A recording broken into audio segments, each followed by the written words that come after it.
Hello viewers and welcome to another edition of our women's program Karimpe. Today this is a very special program. Special it is because we are in the home, a beautiful, tidy, clean and well-maintained home of a very special personality. We have all seen her, we have all read her work. She is a very common figure here from the state. And why just the state? She's very popular not only in the Northeast but the entire country and the rest of the world as well. She is a writer, she is a columnist, she is an editor of the Shillong Times, the largest circulating English daily of the Northeast, one of the oldest as well. And she has started her career as a school teacher long ago, but then she has moved on, and today, yes, she is the editor of the Shillong Times. Welcome, ladies and gentlemen, to this very special conversation that I will be having today with none other than Kong Patricia Mukim. She is a Padma Shri as well. A very warm welcome to you, Kong Pat, to our women's program Karimpe. It's a pleasure to have you in this program and above all to be in your beautiful, well-maintained home. Time has moved on with you. You know, those years, earlier years when you were a teacher, from then on, you have come a long way. How a long way have you come? What are the changes you feel that has come in you? Oh my God, it's a revolution, it's a transformation of one's personality, one's responses, and over a period of time you also learn that you can't take on all the battles of the world, that you have to choose your battles. Yeah. Aggressiveness has reduced. Yes. Yeah. Yes. I think before you used to get very emotional. Yeah. And used to react to those emotions. You react very quickly. Very quickly. But with time one learns that, especially with social media, you shouldn't react to each and every comment. Exactly, that is there. But then let's go back to time once again, Kong Pat. You got educated here in Shillong. Yes. And then earlier on you were a teacher. But the transition from teacher to a journalist, you were writing columns, I remember, different issues, etc. Tell us, as we take you down memory lane, this period from then to now, what has been the transition, right from your childhood days? You were also raised by a single parent. Yeah. So I grew up in very difficult circumstances. Although I was the only child, my mother had to work very hard to put me through school. I remember once when I was in auxilium, I think I was in class A or something, and we couldn't pay the school fees. So the headmistress sent me home, and that really upset my mother. You know, she had to borrow some money from somewhere, went and paid the fees, but she made sure to tell that headmistress that this is not the way. You know, that you can't send a small child home like that alone. And I think that was what pushed me to work hard. I'm a self-starter in many ways. My mother was there to guide. She herself studied only up to class 6. But then she was very particular that I should study hard. And she actually wanted me to be a doctor. But then, you know, I never really understood the importance of mathematics or science. And then I went to Sacred Heart where we didn't, for 2 years, 9 and 10, where we didn't have mathematics and science. We all took domestic science. So that was the end of one dream. But maybe, you know. You were meant to do different things. Yeah. That is true. You know, being a single parent for your mother must have been extremely difficult. But then you are so resilient today. You have so much of knowledge on so many matters. From where have you learned all that? From where do you think that you are quite an activist also? From where has it come on to you? You know, Mosh, I had a stepfather between 1960 to 66. And then he was very kind. He died early. He died of stomach cancer. And he was the one who invested a lot in standard literature. He would buy the books and then he would ask me to read those books. He would make sure that I woke up early and read the books. So I owe a lot to that reading habit, that reading culture, that curiosity, you know. And that is so important because these days you feel children are reading, or they moved away from reading because of the of that you know, the mobile that is there. No, there are many reasons. Actually, it's also because we don't encourage reading from the families, you know. Think of a house with just 2 or 3 rooms. Hardly place to keep anything. So where do you keep books? Right. And then poor parents, no money to buy the basic things. Where to invest in books? No. But it's also true that in our Khasi society, we have very few books written for children to interest them, to create that sense of curiosity, which is why recently Dr. Glenn and I wrote that book on the Maumulu cave. It's bilingual, Khasi and English, makes it easier for them to understand, and also a lot of illustrations there. So you are a teacher. Now, if I ask you to choose between teaching and journalists now, at this stage of your life, would you want to go back to teaching? Yeah, there are times I really want to go back to teaching. Because, see, one has gained so much experience. One also knows what is wrong with the teaching method that one used at one time. Maybe now, if I go back into a classroom, it'd be completely different. You know, I would engage more. I would not talk down to students. I would allow them to question, because that is so important for us in a democracy. We need to be questioning right from childhood. And if we don't encourage that, and I asked a few young people recently, do you ask your teacher when you don't understand a certain point in maths, in a maths problem? No, we dare not. We'll be put in our place. See? So the teacher thinks that if the child is listening, the child has understood everything. It's not like that. No, but that is wrong, isn't it, Kongpat? Because it is so one-way communication. It is. There's no interface, no. There's no engagement.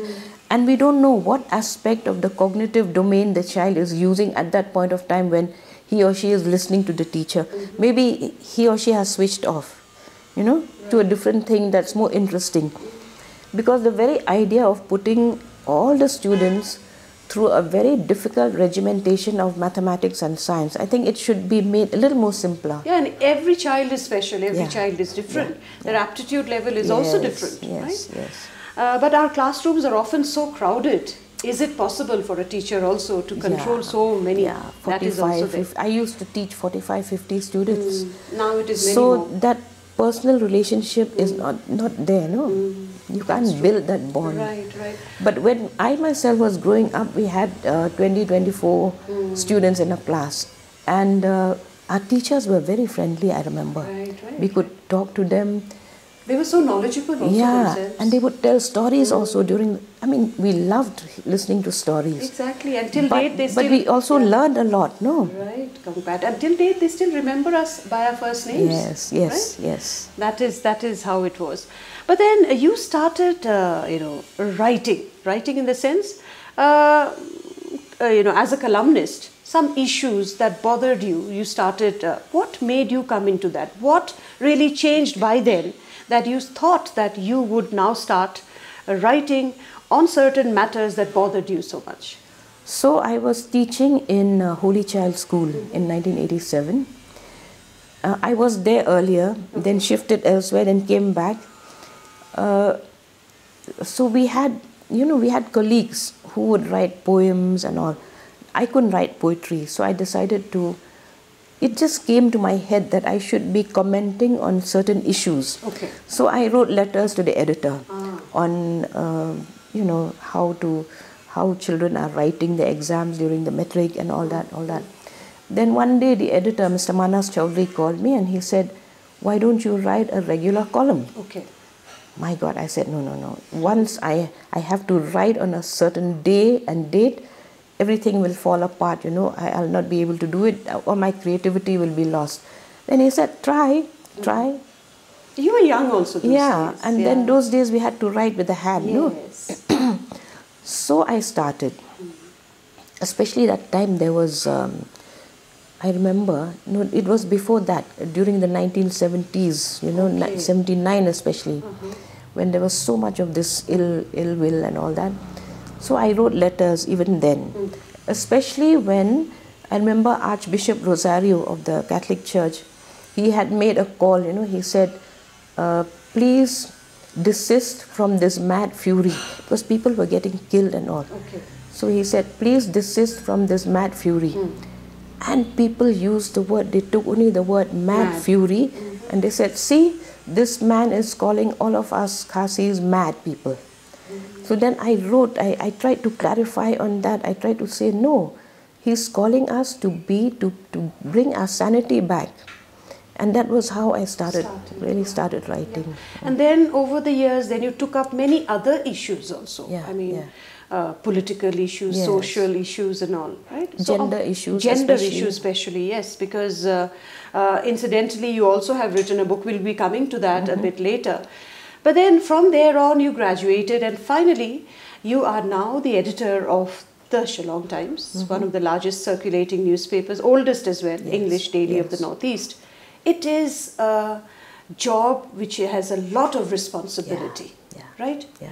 Because Shillong is a cosmopolitan place where there are so many people who have so much to speak. Yes. And you have to decide to give space. Yes. Some people you can't give space to because they are too personal and attacking, you know, attack mode. So how challenging is this job for you? It's very challenging because if you do not publish a letter sent, then you have to write back to the person why you are not publishing. And they'll say, oh, you're not publishing because of this, this, this. Of course, one ignores all that. Some people send letters without their address or phone number. Now, we have written very clearly that every letter published must come with a proper address, full address, the full name of the person and the mobile number. Right. But if you don't give your mobile number, then how do we know you're a real person? How do we know you're not using somebody? And we keep getting very malicious letters also. Okay. And obviously we can't publish. I think it's also a way of people getting things off their chest, you know. Maybe we are the bashing board. The sponge to take it up. Yeah, but then when it comes to ethics for journalists, do you think that is sometimes flouted in this place? Of course, very much. See, if you look at the vernacular media, they will write their stories in a way that favors the indigenous community. They will not take up cudgels, okay? So, where is the fairness then? Where's the objectivity? That's not journalism. But that form of journalism has come full cycle now. The entire Indian media, so-called, seems to have gotten onto that bandwagon of pleasing, pleasing the powers that be, and certain people in power, which is so sad. Yeah, it is, because yes, a lot of news are broken in TV, even in newspapers for that matter. But how important is follow-up? Because, you know, certain stories are there; they are meant to be followed up again. Yes. That is also important. Yeah, it is, and we have to keep telling the reporters this all the time. Yeah. Because, you know, they jump from story to story, they go from one story to another, and they forget what happened. For instance, the family of that person who was killed recently, how are they managing? Have they got some help from the government or something to that effect? You know, we have to follow up because there has to be empathy also in journalism. Right. So, Pat, what I understood so far, as we are midway in this conversation, that you are a person always involved with something or the other. Now, let us come to another side of you, which we often see in social media, your love for nature. Because you love nature very, very passionately. You're concerned for nature, the degradation of our rivers, you know, the destruction of our forests, and so much more. Now, this love story of nature, share with us this love story also. Being a Shillongite, is it a natural thing? I think it's how you're brought up. Right. You know, my mother was an avid gardener. From the time that I was young, I learned to garden. And we ate much of our own vegetables. Okay. So, and then she would take me to the forest and all that and teach me this leaf is this leaf is this. Even today, I will go looking for a leaf, you know, for sore throat or whatever. I hardly take allopathic medicines. Yeah. although my daughter is an allopathic doctor, and she scolds me all the time, you know, that I'm medicating myself. Okay. But I'm saying that leaves are never harmful, no? Right, right. So I think it comes from being nurtured in that kind of upbringing. And even when I was teaching in Holy Child, I remember taking the children outside the classroom into we had a little jungle. Okay. So we would take them there and have classes in the open air. And the students loved that. So maybe we are not doing enough of that. That's why they don't have any love for the environment. We, you know, I'm part of Operation Cleanup. We clean the rivers twice a month. We went to several schools to request them to join us, but I mean, the response is very poor. Only Kiddies Corner has been very, very persistent. But anyway, I think that's a choice. You know, many parents some schools have said, how can our children go into that dirty water, you know? Yeah. So we need to ask ourselves, who's dirtying the water then? Maybe if people see students inside that water, dirty water, they might have a change of mind. But you're being so persistent. We see you going each time, you find that place back to square one again. Dirty, filthy, littered. But that has not deterred you. You still go. You go with wearing your gumboots into that water and clean it up again. Right? Yeah. Resilience is one of your strong points. See, we have a very good group. You know, Jiva Cares is also there. Then we have Shubham, a group. This is perhaps one group that is, you know, that combines all communities. Right. We might be the first group. Otherwise, it's always this community or that community. And this is one way of bringing people together, you know. Right, right. So most of those who are with us are actually non-Khasis. And I think we should give credit to that, yeah? That we who supposedly own this place, who are supposedly, you know, responsible for the state of our rivers, are not doing enough. Ownership of your place, ownership of the land, the place that you live in is so important, right? Once that comes into us, and then we also take care of it. But then, Kongpat, but Mosh, this is one thing I want to say here. I've always said that we are here as citizens of Meghalaya. All of us. We have to make everyone feel responsible. We have to make everyone stakeholders. If we keep othering people, then why would they care for this place? Exactly, no? Exactly. That is a very important and well taken point, Kongpat. But then, as I was just coming to it, your day begins what time? Oh, I get up very early. Today, 5:30, I was out there cleaning the drain because of the storm yesterday. Yes, yes. So yeah, because we keep seeing you very active in your garden. You love doing your gardening. I think that keeps you also calm from all the other... Therapeutic. Yes, it's therapeutic. Yeah, it's therapeutic, yeah. And then you are also conscious, health conscious. Yes, you do a bit of yoga also. Yeah, I because do yoga. you haven't changed at all, Kongpat. From 20 years to now, you look the same. Yeah, that is because you're health conscious also? Yeah, I do morning walk every day, 4 kilometers. Right. Then come back and do a little bit of yoga because 4 kilometers is a lot. Yeah. Okay. But it's, you know, it's like a compulsion that you have to do it for your own sake. And I keep telling myself, you know, do it for your own sake, because when you become ill, you become a burden to everyone. Yeah. And now coming back to, you know, walking, and we see the traffic. Besides the traffic, there's a lot of things that is not a little messy in Shillong. What are some of the, quickly if you can just tell us, what are those issues that needs to be taken up more, in a more organized, in a serious note, and that you also feel strongly about? What things should change here? I think at the moment it is the traffic. Right. It sort of makes people angry, frustrated, and that's not a good state of mind to be in. Somebody's pressure might go up, you know, they're trying to reach a certain place. That is something that needs to be fixed. But I don't understand why the government is taking so long to fix it. But the government also brought up these buses, for school buses, but there are very few takers also. Yeah, true. Yeah. So I've been telling the government, be strict. You know, if you have given school buses to some school, Why are the others not also taking that privilege of being on a bus? Right. At least you have some social equilibrium, yeah? You're not coming in those very, very elitist cars, government vehicles. Let everyone take a bus, and they're so good, those buses. I've been inside one of them, very well looked after. Now there are special bus stands also created for those. Yeah. So if some schools can do it, why not all schools? Why should yeah. some schools be so adamant? Yeah. Now, that is one thing that you would wish to change. What about the mindset change, Kongpat? Because from the time that we have got our statehood to now, for that matter, even the country, we have come a long way. Yeah.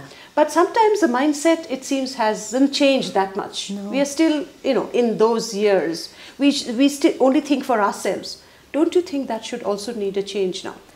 See, Mosh, when we do this river cleaning, we also see people throwing menstrual pads and Huggies. Now that needs behavioral change, right? But behavioral change, as any psychologist will tell you, is the most difficult thing to achieve. It requires constant, compulsion. Sometimes it comes with punishment. Otherwise you look at the way people live, even with family planning methods. When you talk about using condoms, people shy away. Why? Because the behavior has been of a certain kind, and they don't want to change that. No. Right. Then you have, you have religions that make people very static. They don't want people to change. I think all these institutions all these human institutions, they should be the ones to implement behavior change. Yeah. Yeah. Inculcate values also. Yeah, then only we will have a mindset change. Yeah. And I think value change begins from the home also, Kongpat. Yeah. Right from early stage. See, we talk so much about values in platforms, no? Tip brave, tip blay and all that. We don't practice it, yeah? I mean, there's a huge gap between what we speak and what we do, how we act, how we live. Our children see our behavior in our homes, and they're not convinced that we are, we are saying something outside and we are doing something else inside. So we are living these double standards, which I think requires reflection also. Sometimes I feel the church should just not preach on a given day and just tell people to introspect and to speak out what is it that comes to their hearts and minds at a particular time. No? Right, yeah. For that matter, all other religious institutions also can play that kind of a role. Yes. Yeah, that kind of a role. See, they should adapt themselves to the changing circumstances, no? They cannot be living in that century. This is the 21st century, and with a lot of challenges, especially with social media. Are these religious institutions capable of taking this on and telling people how to use social media, how good, how bad it is, especially now with artificial intelligence? I don't know where we are heading. Yeah, challenging times ahead, and that's why we need to be more responsible, act with responsibility. Well, we use social media also with responsibility. Yes. Parents give a free hand to little children right when they're small with the mobile. Right? You see how adept they are at scrolling. What makes you anxious sometimes, Kongpat?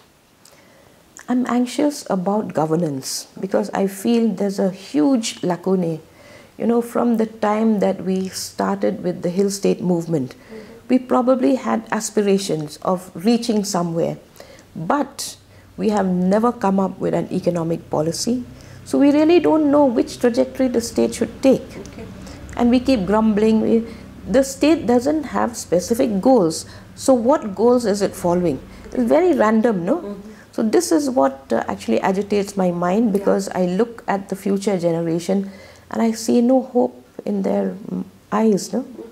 Let's hope that things will change, because we live by hope. That's all we can do, and do our bit to make the world a better place, which you are absolutely doing. And talking about awards and recognition, that is also so important, because it gives you the push to do even more. You have been recognized with the Padma Shri in the year 2000. Earlier to that, you also got the Chameli Jain Award also. Between these two, which one would you give more, which is more close to your heart? The Chameli Devi Jain Award, because it's the first award for what I wrote, Okay. what I've been writing. The Padma Shri, contrary to what people think, was not given to me for writing or anything, maybe partly, but more for social work. If you remember, during those days we had that organization called Shillong We Care. We challenged HNLC. We came out on 26th January and 15th August when they would call a band. Right. We wanted to tell people that to cover to these forces is not the way out. That's why we would have street corner meetings. I think we really put our lives on the line at that time. Right. And I remember being called once by an HNLC person saying that he wanted to meet me. So I said, well, you have to come to my house. I can't come out to meet you. I don't know where. In the Khasi culture, if somebody wants to meet me, they come to my place. So he said, no, but it may not be safe to come to your place. Then I said, in that case, I'm not going to come and meet you somewhere in the forest or something. Because earlier they had taken Oflin to the jungle, and asking him to do A, B, C, D and all that. I didn't want to be in that kind of thing. Yeah. So it is not easy. We see you apparently what you show, but do you have fears also within the four walls? Are you sometimes scared? Are you vulnerable to certain situations at times? Yeah, as a human, you are vulnerable because you don't know where the attack is going to come from. Right. And there were attacks. Yes, there was a petrol bomb thrown here, and they were never arrested. As usual, nobody is ever arrested in this place. It's always miscreants. So those sort of things, that take you by surprise, they can be very unnerving. Yeah. But then you go back to your study, take a book, but maybe read and come back to your, calm. Because you've also written a book, and this book is here with us. This is, of course, called Waiting for an Equal World. Waiting, it is? Waiting. Yeah? Still waiting. Still waiting. It will take much more time, a revolution for women, perhaps. No, for women. Right, yeah. Anything you would like to read from here, Kongpat, that you also fondly, you are, strong about this also? See, every word I write comes straight from the heart. So it's difficult to say which part of the book is more... You are one person who wears your heart on your sleeve. Yeah, I do. Right? I do. Yeah. So I'll read a little paragraph from here. In the area of writing and literature too, tribal women have yet to make a mark. Writing that comes from tribal states like Mizoram, Meghalaya and Nagaland are few and far between. Although many women writers in English language are now emerging from Meghalaya and Nagaland, Mizoram has very little interaction with the outside world because most of the women writers do so in their own language. The plight of the tribal women of Tripura is something that requires much more pricing and inquiry. So little is known about them. They have no political space and are completely marginalized after already having been overwhelmed by a majority population. Absolutely, and that is true to many women all over the country. Yes. Look at Meghalaya. We don't even have women in the Dorbar Shillong. Why? Or rather, why not? Right, yeah. So these are questions that needs to be pondered as a society. We all have the same level of thinking. Some women perhaps can think even better, or they have better leadership qualities. So why not give them a chance to lead? Right.